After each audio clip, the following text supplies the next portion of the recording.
Welcome to the Harvesting Wisdom podcast. Together we explore the vast landscapes of life, delving into the rich soil of experiences, sowing the seeds of curiosity, and harvesting the profound wisdom that each episode unfolds.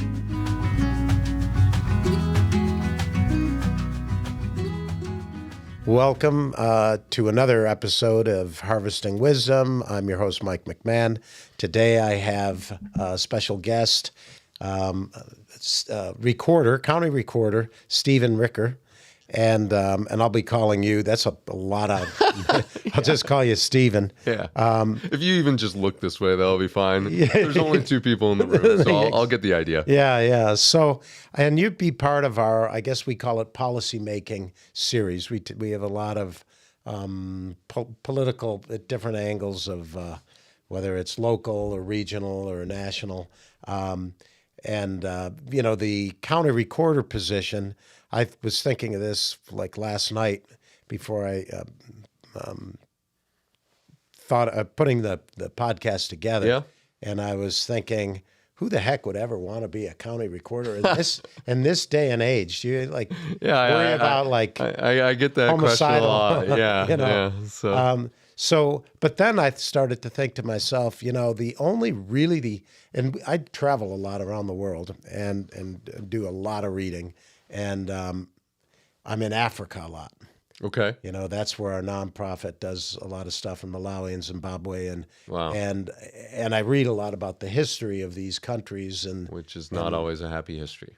Well, the recent modern history of Africa is chaos. There's no question. But I think in terms of and I'm not the most political guy in the world. I'm not a Republican or a Democrat, and I don't I'm not kind of bent to that public service. That's how. So, well, you're bent to public service, just maybe not of the political variety, because I've heard about some of your exploits and some of your projects, and they're all very public service oriented. I guess so. I never thought of it that way. Yeah. But my thought was last night. I was thinking, well, what is the most important part of being an American, right?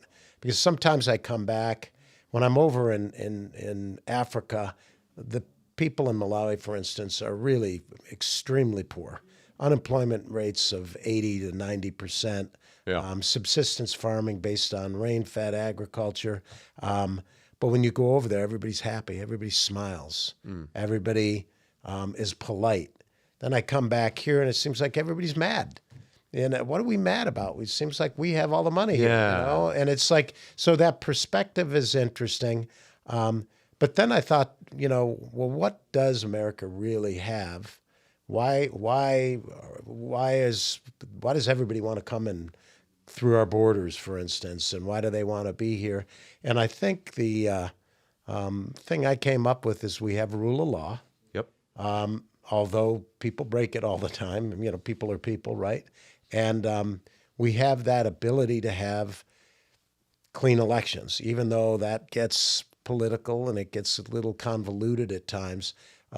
It's probably the most important thing is to be able to have, clean elections. And, I don't know, I use the word clean elections. I'm not sure if that's even the correct term, but the ability for people to go in and vote without being harassed and, for everyone to have a voice in the system.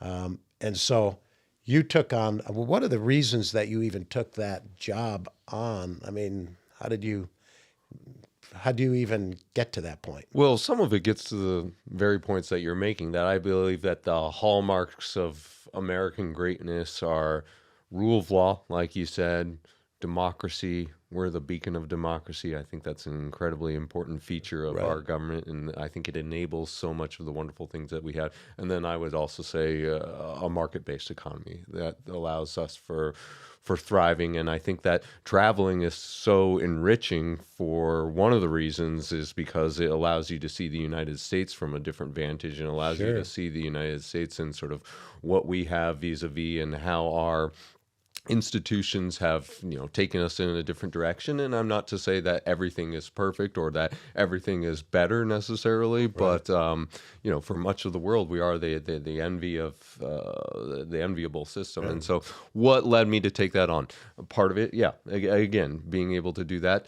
Part of it is I've always been a political creature. And so this was an elected office, and that was something that was exciting to me, being part of the political process. And then the job is inherently political in that you're overseeing, among other things, the early voting process and the voter registration process. And so I really get to touch politics.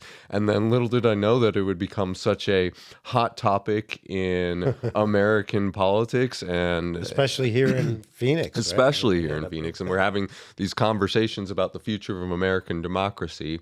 And of all the gin joints and all the towns and all the world, Arizona and Maricopa County have loomed largely in that conversation. And so I've been able to have a front row seat to this conversation on democracy, and that's pretty meaningful to me. Yeah, I've got to tell you, I'm completely ignorant as to how anyone would get elected, how you rally the troops and that kind of thing. And I think you can figure it out. Even the party system is one I'm not sure. It seems like both parties are two sides of the same coin to me quite a bit. Okay. But you took on that job, and I looked at your bio and your resume, and I joked with you before, but you're definitely an A personality type. Yeah. You may not seem you seem a little unassuming. You're the Clark Kent, but a degree at Tulane, great school.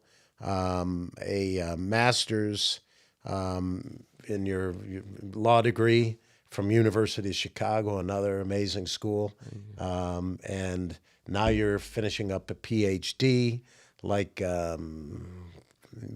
What's driving you? Man's got to have hobbies, right? I suppose my wife and I don't have kids right now, so it's either that or you wind up at the bar every night or something. Like that. Yeah, you're right. You have a choice, right? Be productive or be not productive. Yeah, no, but as far as the PhD, like I was mentioning before the show, it's just sort of a desire to eat my vegetables, and so eat my intellectual vegetables. And if just sort of left to my own natural devices, I read stuff related to work, or I read fantasy books. I love reading fantasy books or fiction, and that's all sci-fi. Well and fine. I read a bit of sci-fi too, guy, but if it has elves, it has dragons, it has magic spells, then you do that I'm in for that. Yeah, my daughter did. Yeah, exactly. Loved all that. I have the reading penchant of a 13-year-old girl or boy sort of. The thing about that is my daughter, and she won't ever watch one of my podcasts. All right, let's have at it then. But she, I think in about sixth grade, and we always read around the house. Right? I'm a reader, so most of the time she'd interrupt me. I'd have a book in my face, and I think kids see that and then they do that. But she had a great teacher in sixth grade, and this is a shout out to teachers. Yeah, because that teacher, I think it was fifth or sixth grade, I don't even know, but that teacher really kind of turned her on. She was in great books, and she must have read, she read a lot of books, but she read Harry Potter. Oh, yeah. Maybe 20 times. And she could read a book in an evening. She would literally hold herself up in the room and read. And she, I think because of that, she went on, she went to USC for neuroscience, computational neuroscience. Fight on, Trojans. Yeah. I think that's She's, what we say. what do they call them? Not, what do they call the women at USC? The Lady Trojans? I don't know. Yeah. They have a name for them, but she had a National Merit Scholarship. All right. And she went on and got her degree and now she's a orthopedic surgeon. Okay. And I credit it to the ability to read. And because as a young guy, I loved reading, but I didn't read that much because I was in sports and doing a lot of different things. But, if you really think about it, just taking a test, if you're used to reading, you'll read the instructions correctly. I've always worried that the first prompt I'd get wrong, which is my name, because I'd get nervous and you get, busy. with it. But that reading, I think, that reading composition, I guess that's what you'd call it, or comprehension. Reading comprehension. She would. I think that's how I credit. Oh yeah, I she mean, was able I to know that J.K. Rowling has become a sort of semi-controversial figure for some of the political views that she's expressed, but I think she deserves a Nobel Prize just because of the number of young kids that she turned on to Right. reading, like seemingly your daughter. And I was a Tolkien guy, so Tolkien, yeah, absolutely. Well, a you little bit of a different generation than your little- daughter, as right, as right. these things I work. just want to say I thought that was a little better, but But I what mean, can I do? like you said, shout out to that teacher. Shout out to you guys having books in the household. And I think just being around an environment where you're reading. And so, really, yeah, I was similarly minded to you for a while where it was sports. And for me, it was Nintendo games until I got introduced to a few books. And that just completely changed my life. And I benefited from parents who were very academically oriented and put a high emphasis on reading and just the value of literacy. And then I benefited from some great teachers as well. And so I've been able to do a lot of school, just like it seems like your daughter has been able to do a lot of school. You've been able to, well, being a lawyer, you got to read a lot, You got to read a right? lot. And yeah. a lot of that is There's no pretty avoiding dry. reading. There's not a lot of storytelling going on in that, right? And you, Most law cases and law school textbooks are not Harry Potter, to say the least. right. It's like reading. We do grant applications, so I've got a couple of PhDs several PhDs that work with us, and when I read the grant application, I'm like, there's no way anybody would give us this grant because it's written from such a scholastic standpoint. There's no, you ever read like the white paper from a PhD, it really doesn't say anything. They can't commit to this. They can't commit to that. There's no, it's pretty dry reading. Yeah. You know? I'd be interested in picking the brain of the CEO of your nonprofit, the former superintendent, just on the basic literacy traits of kids these days, just because there's so many distractions. And just I think of some of the experiences that I had just with a physical book drowning out the rest of the world. What a great and thing, just right?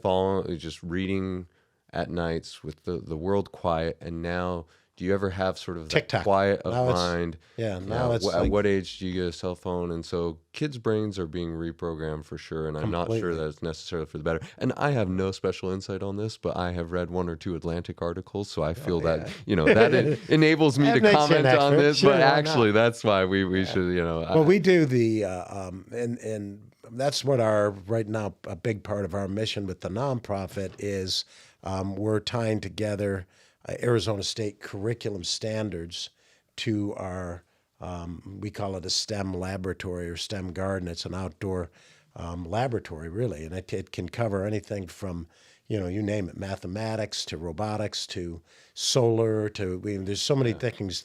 I don't things think it you really can do. matters as long as you get No. turned on to learning in And some it's capacity. this thing, and you'd have to read the stuff that Peter's doing because he's got like entire systems that are considered like the correct way to go now with.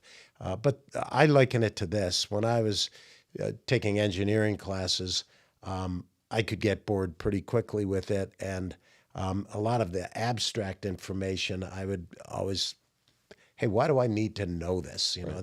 And I think every parent listens to their kids say, why do I need to know? This makes no sense for me to know. Pythagorean theorem. I Right, think was well- like the first one that we entered. Yeah, Plus or entered minus b, what is it like? Or b plus or minus the square root of, oh gosh, this has been too long. Yeah. Like b squared minus 4ac over 2a. You know we're going to have some accountants watching this. Yeah. I'm not going to go down that route. All right. But I probably butchered that. But the thing with that is that that's where these gardens come in because they're hands-on learning. Yeah. And so it's the concept of being abstract versus concrete. Does it appeal to boys and girls equally, or are boys Yeah. especially drawn to that?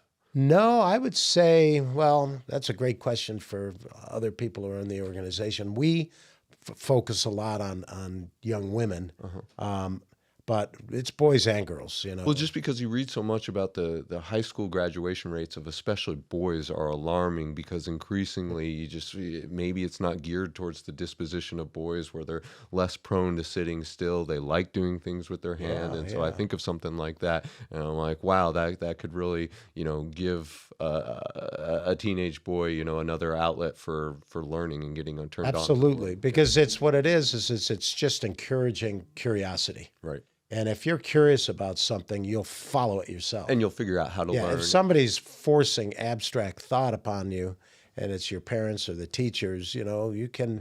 you might rebel on that one a little bit. But that's and we see it with right now we do Zoom calls, kind of like the old pen pal, Okay. between kids here in Arizona and kids in Malawi, for instance. Oh wow. So they do like these Zoom calls, and they go back and forth, and they talk about their experiences So, gardening. forgive my ignorance. Do kids in Malawi speak English? Oh yeah, yeah, Okay. they do. They learn English. Yeah, they What's the native tongue there?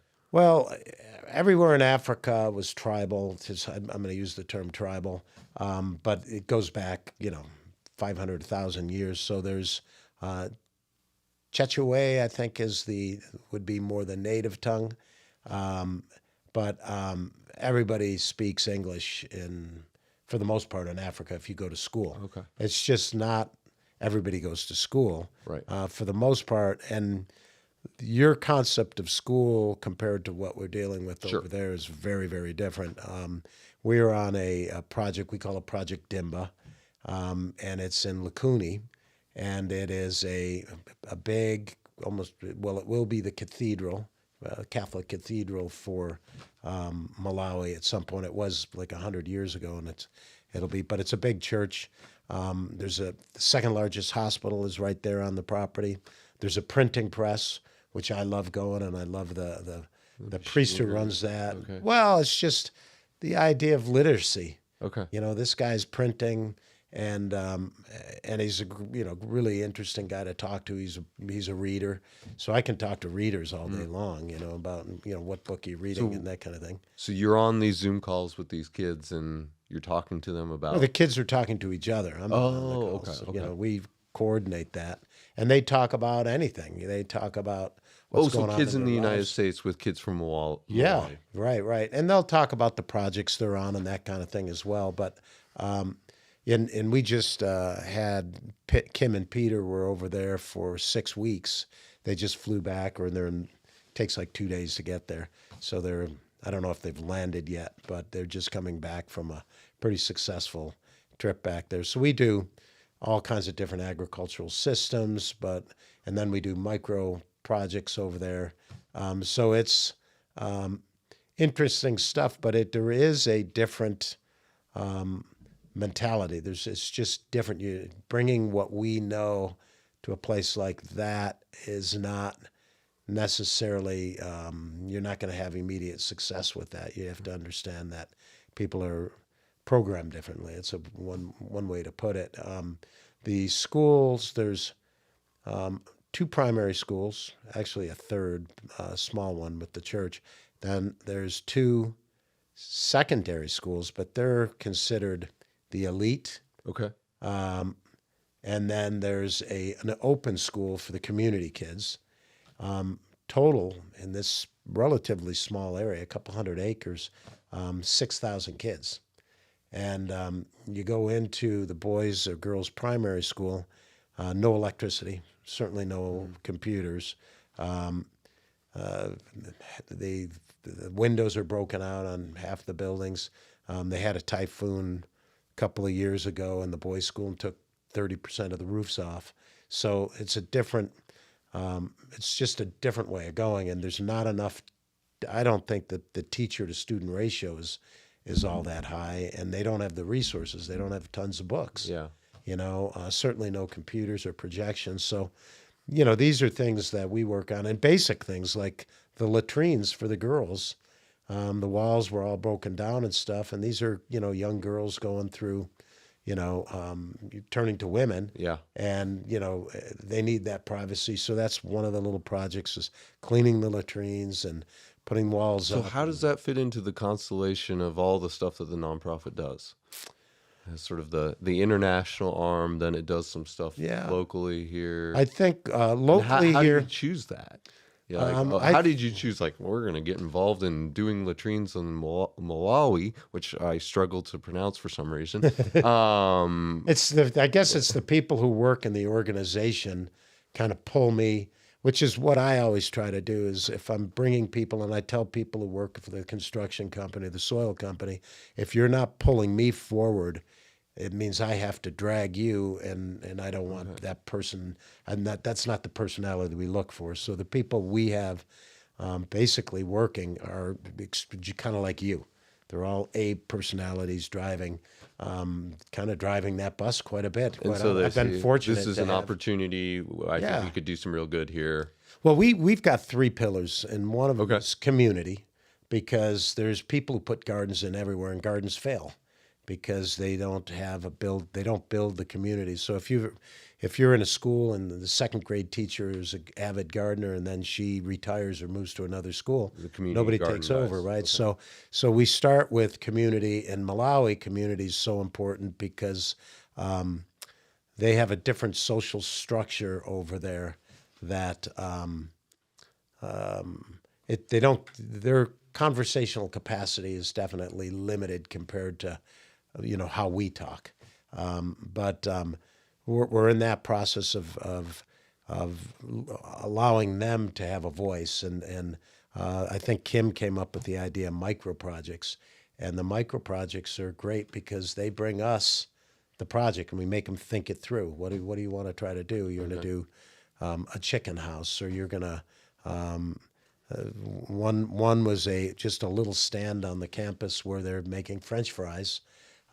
Doesn't sound that important, but right now kids to get French fries have to walk into town for a couple of miles, and they're making some money right there on site, and the kids will buy French fries. So small things like that, not always the large grand concepts that we think.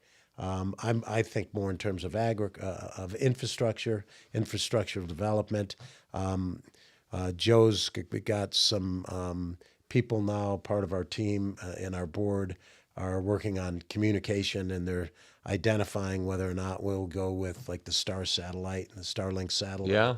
or if we're gonna Okay. try to go with smaller repeaters. Right now, that's how they operate, but getting people on the other side of the digital divide is Okay. kind of an So important that's the thing. community pillar. What are the other two pillars? Okay, the next one is sustainable, and this is Okay. a crazy term: organic, permaculture, sustainable. But this is your bailiwick. Climate smart. This is like That's this our is big- you. This that's is the our guy big who thing. this is the guy who knows that the excrement of worms is good for the soil. Right. Yeah, right. which I didn't Bizarre. know. I didn't know. And I have now a lot fish- of bizarre And now a thoughts in my fish head, right. apparently too. Yeah. Fish poop too. Okay, and, so it's that's like your So what sweet it is spot, it's- and that's taking your for-profit stuff and really integrating it, and that is all with an eye towards making ag in the United States and across the world more sustainable.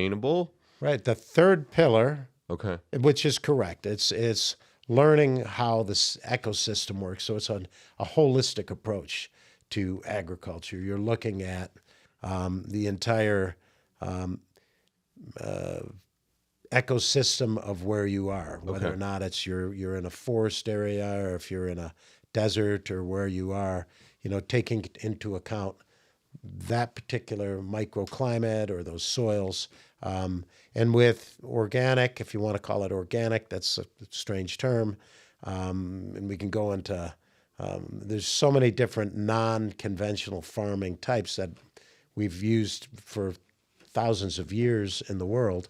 And it's not a completely, hey, we're going to abandon commercial farming. We need commercial farming to feed the planet, right? We're going to be 9.2 billion people by 2050. What are we? We're about 6.5 now. No, we hit 8 billion people this year.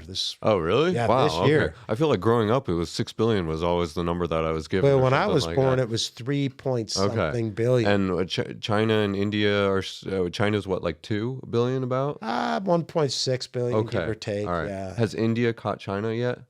I think they're in the same. I think they were like Okay, 1.4 but their billion. trajectory is more steep right now, right? Because China put a China has limitation on that the whole, one one child child sort of policy, and thing. they got Yeah. Which some really some challenges, right? parents, say this is authoritarian and how dare you, and some are probably like, yeah, you know what, one was One was probably right enough. Yeah, anyway. one was So too much. I make Right. light of that, but that is obviously a very serious Yeah. constraint on limitations. So this is and so our third pillar is bringing it into the classroom. Okay. So here locally, we're doing STEM gardens or Okay. STEAM gardens. So I care about this. I'm an Arizonan. I'm an elected official here in Maricopa County. Right. I care deeply about Arizona. I think I'm very bullish on the future of Arizona and Maricopa County. But that we, like any community, we have our weaknesses. One thing that people always point We to. haven't even had any. Oh, all right. Yeah, all right. Start talking and I one thing forget that that I people like my always wine. point to is more should be done for the educational community, and we wish schools in Arizona were always we wish we were stronger. Thank you. What are we drinking, by the way? This is These are grapes that we grew. okay. So we had a couple of vineyards, and this is from 2021. We grew them where?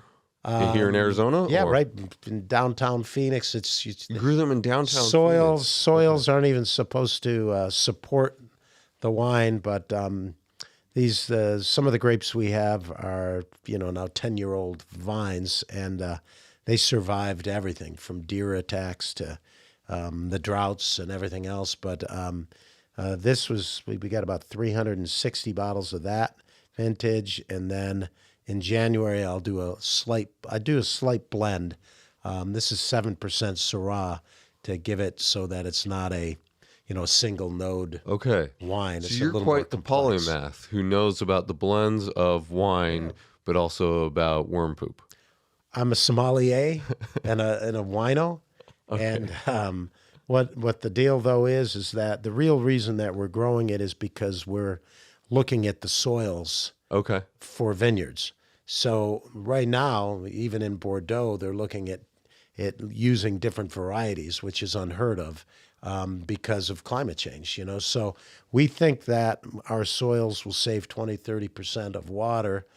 We know we can enhance the roots by putting in mycorrhizae. There's a lot of different things we can do to combat some of this climate change and be able to grow better wines. And is this labeled under the nonprofit? Or Yeah, the... we labeled it. We don't sell it. We Okay. pretty much drink it, give it away. Okay. It takes a long time to drink 360 bottles, but So we're I doing knew a that pretty good Arizona job. had a little bit of a wine scene down in Oh, yeah. Sonoyta. I think is where we grow most of our grapes. I think it's. I lost my tab there. That's all right. Yeah. I think it's. You got through the bio section. That's where the best. Yeah, that's the best in Arizona. There's some up north, and Cottonwood and that area that they grow as well.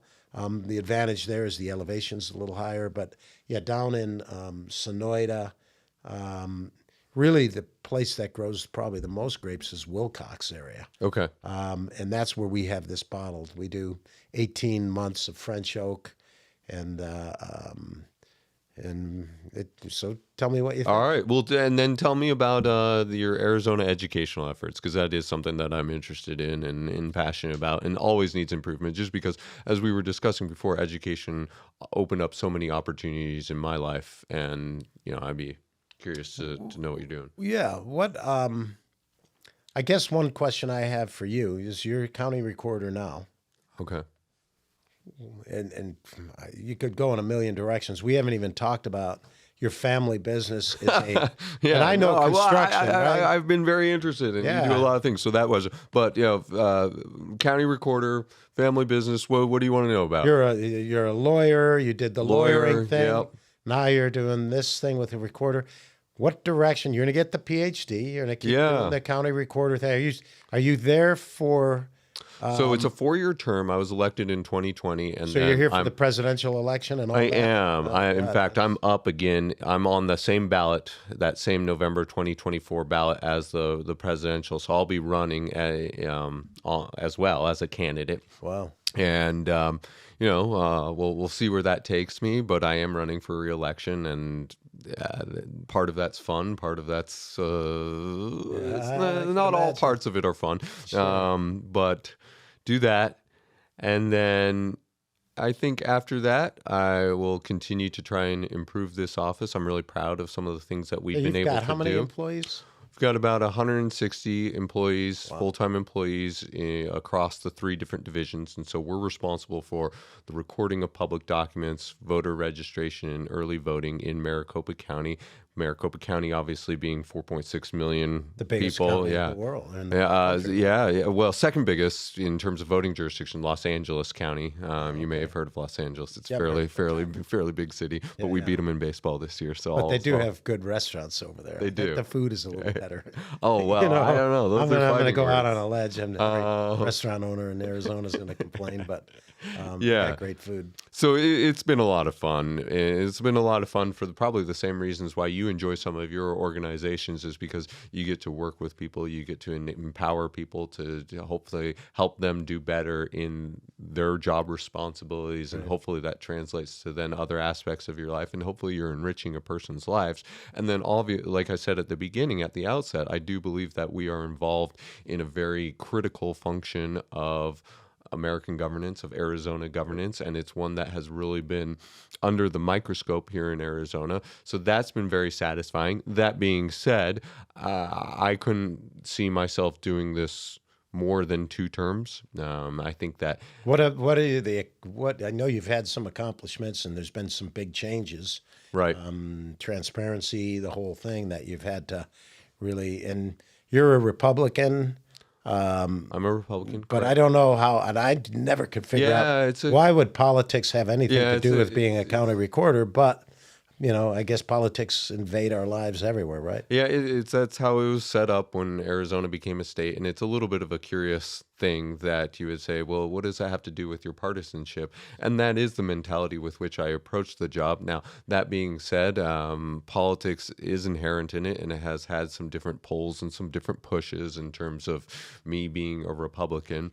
Some of the things that we're proud of, we rolled out a new Maricopa title alert system that allows people to monitor their title status, because a lot of people are apprehensive about title fraud, if you such that you would have your property stolen out from underneath you, such that somebody would Yeah, horror falsely, stories I've heard. falsely convey a deed to one of your pieces of property. Selling the Brooklyn Bridge twice. Right, exactly. But the owner of the Brooklyn Bridge would get an alert from us being like, hey, somebody's trying to sell the Brooklyn Bridge, so then you could put a stop to it. So I didn't know you guys were also the title. We're not the title companies, but we're where the title companies go to Right. make their recordings. And so, that's Right. where... So it's part of the county recorder. Yeah, okay. exactly. So In see, fact, that's where we I'm get our learning. name. You know. So yeah, exactly. So if you buy a piece of property, or if you refinance in Maricopa County while I'm in office, then you get yourself your very own Stephen Richer souvenir stamp. So Wow, how about that? strongly, even though mortgage rates right now are about like a are pretty high, but if you want to just- refinance, Yeah. so that on the voter registration front, we're doing a lot to make sure that our voter rolls are as tight and as good a position as possible. On the election administration front, we're doing a lot to improve our signature verification process. We're doing a lot in terms of transparency and accountability. We're doing a lot in terms of public education. So you're going to go for 4 more years, but you're doing that because you feel like you've started a lot of programs and you want to see them through. Is that the Started a idea? lot. There's a few more things that I'd like to accomplish, and I feel committed to this team. But that being said, that commitment, I think, is what's driving me into the next term. But I think that, and I don't know how you feel, but after a certain time at the leadership of an organization, like, it would be time for somebody to I agree. bring in, Sure. have some new Fresh eyes. ideas, some new energy. And it would be important for my continued excitement and development. And so I think if I'm lucky enough, and if the Arizona voters allow it, then I would like to do 1 more term in this office. But then it would be, go off and see what else the political world has available. So 4 years from now, as you exit the office, assuming that you will win. I appreciate your no confidence. Reason, No reason that you wouldn't, that I can see. But in 4 years, you will have your PhD. Yep. You're going to have your experience as the lawyer. Yep. You might be saddled down with some children by then. You never know. Yeah, I think we're probably in the one camp, like China. Like China, Yeah. boy or a girl, who knows? A girl would be Okay. ideal. Yeah, well, I sometimes you feel don't like have girls are more you docile. don't have a choice in that. No, which bothers me, by the way. As that type A personality, I'm like, wait, I don't get to choose this? Well, on top of that, it's you don't have any control over anything. It's all about your wife. Does she want a kid? 2 kids? 3 kids? I'm very deferential to her to an extent, but fortunately, we're on I think we're more or less on the same page on that. Yeah. Okay. Well, we'll see. Yeah. All right. Well, we'll check back. We'll do this again in 4 years. Right. But so where do you? Okay. So in 4 years, Yeah. you've successfully done the things you wanted to do. Great experience. You've learned a lot Yeah. about the system. You got the PhD. Yeah. Your family's got a big and a great business doing equipment is so essential to everything in the West. You know, I'm a construction guy. We all need that equipment and stuff. And so do you go back into how many family members are there? Is that like a big pool of? No, that's I'm pretty involved in that, and that might well be a responsibility that I either have to delegate or to assume. I'd like to spin out the political thing just because I've gotten the bug. So what would be the next thing? I like offices where you run stuff. I like offices where you execute. Actually, yeah, you're not. I'm not just you like the legislative mentality is a different mentality. So a U.S. House member where you vote on something. That's important, and I don't want to denigrate that in any way, shape, or form. But that's less satisfying to me. So I'd be more interested in the offices like the Attorney General, Governor, Secretary Mayor. of State or something. Right. The offices where, again, you are running an office just like I am now, and you're taking whatever the law is, and you're hopefully implementing that in a functional way because Streamlining it, making it more efficient. Whatever our political differences may be in terms of public policy, everyone acknowledges that we want government to function well, and that's satisfying to me. That's exciting to me. Doing that in an organization is worthwhile, whether that's the Phoenix City Council's office, with it being mayor, or with the Attorney General's office, or maybe the like USDA. That's an office that could use some help. Or is you know what I you mean? putting in a plug for that? I Well, don't think that's an elected office. I think Well, that's appointed by the President of the United States, right? we bring farmers on the show all the time, and it seems like they're always a little bitter by some of the policies. It's one of those deals where we can't function as a country or as a people without it, because they do protect our food source so that we're not killing ourselves with foods and that kind of thing. But there's a lot of policy that I think could be shaped. Yeah, I mean, there's always a tension between industry and the regulators, right? I'm dispositionally on the side of the industry people, just as a default. Now, you have to look at every single circumstance, and I dare say there are some very sensible people at the USDA, but Absolutely. Yeah, so that'd be a great, all right. So you're putting in a plug for that. a great All right, position. this for isn't you to go self-dealing in. though, right? That you just, I wouldn't mind knowing if that's where you're we moving. got these farms going on. and Sure, so, sure. So that's part of that. But yeah, so you're delaying that decision for a few years. Yeah, well, See I what's want coming to do this one, and so you gotta do well with the thing that's in front of you. And running county-wide is challenging, just because we have a county that is geographically bigger than I think 7 states, and that is more populous than 25 states. Did you know that Maricopa County is more populous than 25 states, just with that 4.6 Seems like million we should people? have more votes. I think some people are sick of hearing about Maricopa County. Maricopa County this, Maricopa County that. My friends from Chicago, from Washington D.C., they're like, we're always hearing about Maricopa County now, and I was like, well, because we're like L.A., we're our own country. We're big, but we're like L.A. in that we're big, but unlike L.A., we're politically dynamic and competitive. Nobody's really wondering which way is LA County going to go in the next presidential election. Everyone knows it's going to go Democratic. Yeah. And so right now, that really gets to the heart of why so many of these conversations are being had in Arizona and in Maricopa County, because of our political competitiveness, and it's why we're going to be hit with $1 gazillion in advertisements. Such a growth state. And a growth state. Absolutely. Right. So it's only going to become more so, I think. So buckle up.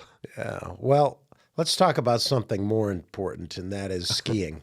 Now, you grew up. It's your program, You so I grew think up you're in- allowed to say that. Yeah, you grew up in Sandy, Yeah. Utah, which is right outside of did. Alta Snowbird, probably the favorite place on the planet to ski. And I've been skiing for many, many decades. But So our license plates say best snow on earth. So as True. somebody who was born in Utah, I'm firmly committed to that. I am very hostile towards Aspen and Vail in Colorado. I would agree.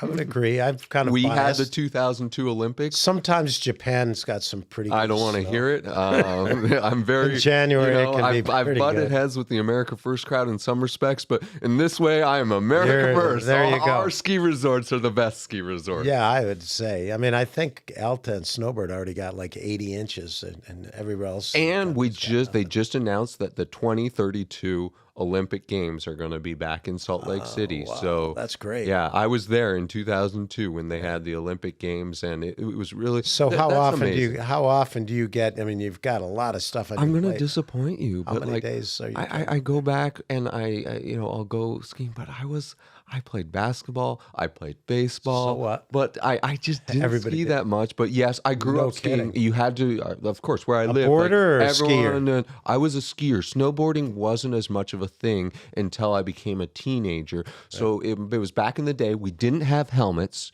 You just had the Right, goggles. right, This was right, before everyone started Or the wearing bandana on your helmets. knee. Yeah, but you had the little thing that clipped your two skis such that it would form the wedge. It would teach you how to wedge, go down. yeah, And you so go I back. went down the Red Bunny Hill at Snowbird was where I learned to ski with somebody who was skiing backwards and sort of had you on a little leash Pulling you on and that, yeah. teaching you to do the Well, wedge. I grew up. My parents did not support it, so I had to find my way into it. And it was Okay. back east where it rained as much as it snowed. You were in Buffalo, though. Yeah. So- which I watched Bills games, and like it's always snowing there. It's snowing or raining, sometimes seems both miserable. at the same time. It's pretty miserable, but I love skiing, even though it was miserable out most of the time. And but I didn't have the money or the support from my parents on it, so I bought old skis, and this was a long time ago. So I was with spring-loaded bindings, Okay. and,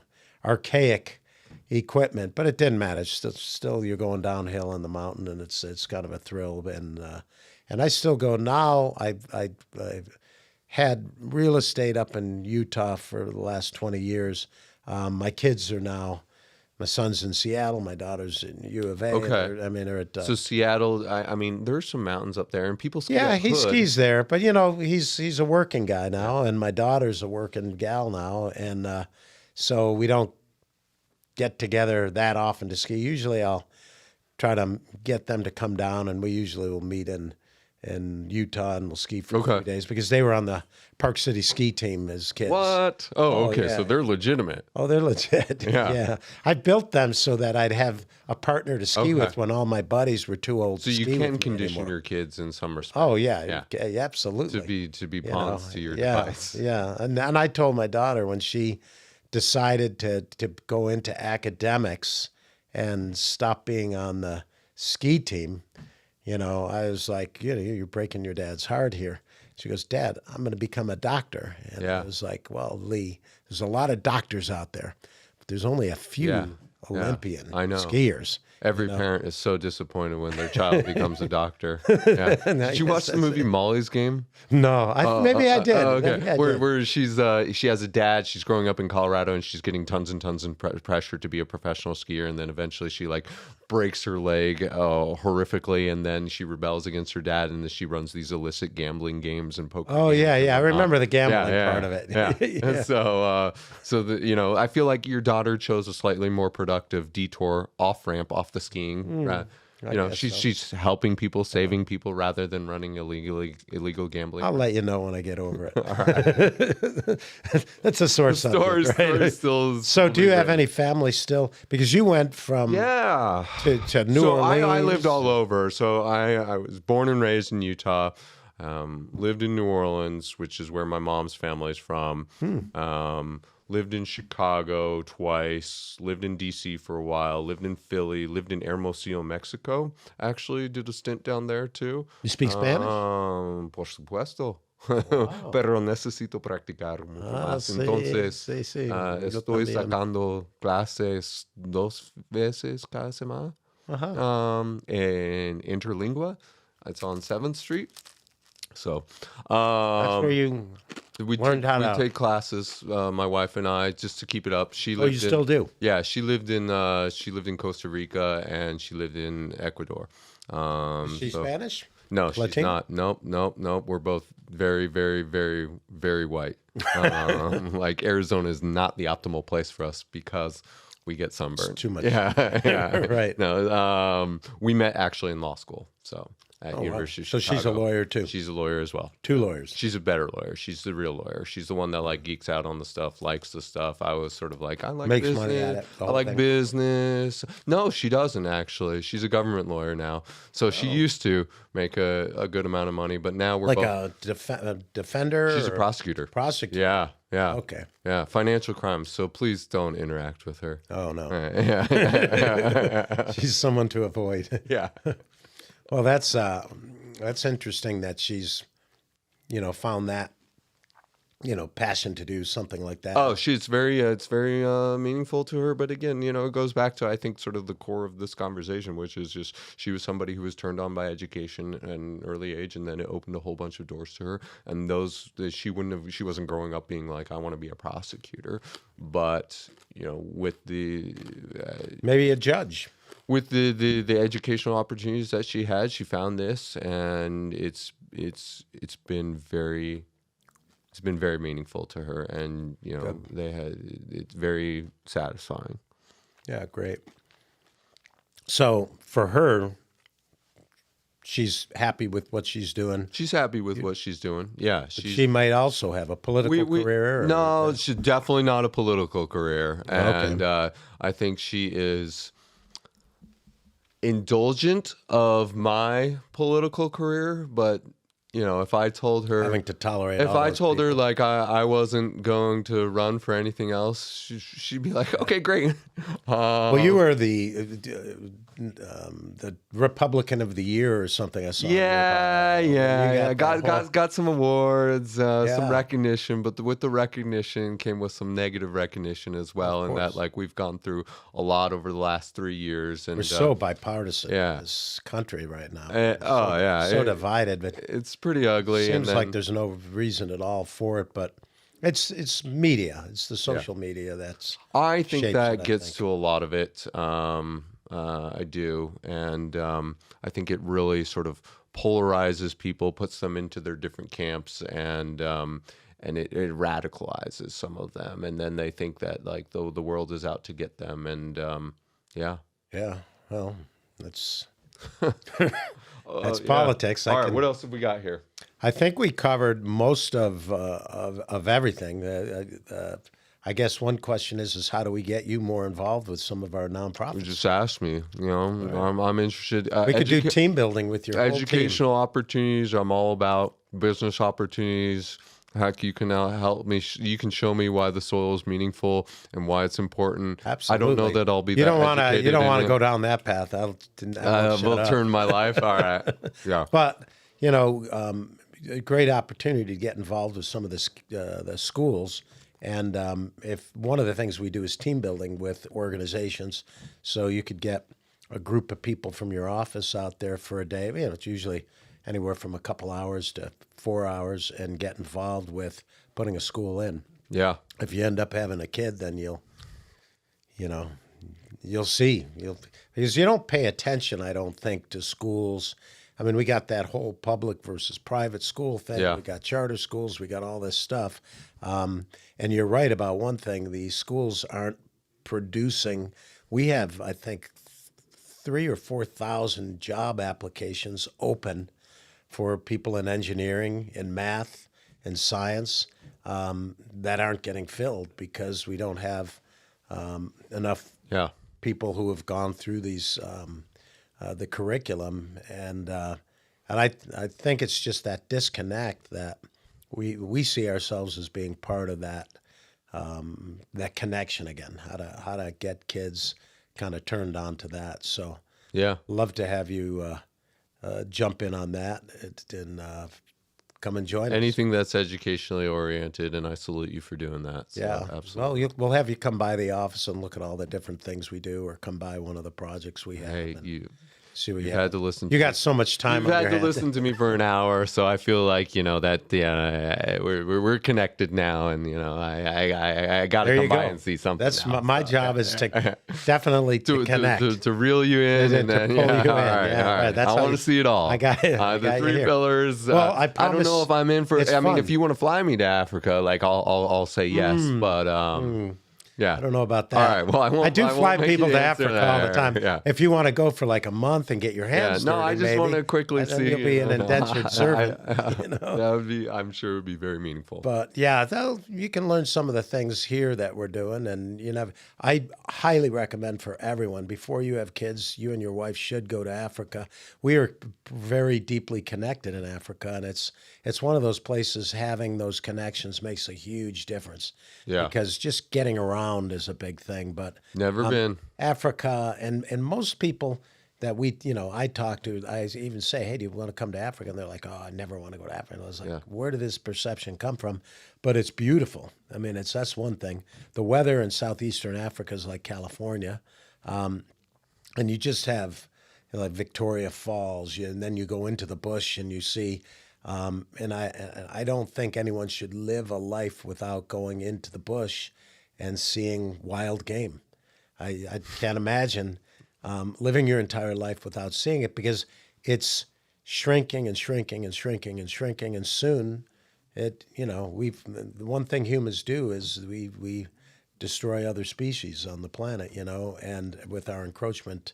And if you can go there, and one of the things in Zimbabwe, the group that I work with over there, Arnold and Tiki has like enormous amounts of land holding, like 15,000 acres in one spot, where he is actually working with the people in the bush, and he's farming, but a lot of the animals can come right into his farm, so it's a coexistence that he's trying to show people. It's not, you don't have to go in there and kill animals and try to grow corn and deplete the soil and that kind of thing. So what that's called is wilding, and there's only, I don't know if there's 2 or 3 people on the planet who do that, but he doesn't, and he's the most unassuming guy in the world. Doesn't have a nonprofit or anything. He's paying for himself, doing the work and stuff, and it would blow you away. All I can tell you is I've been throughout Europe, and I love Europe, Italy and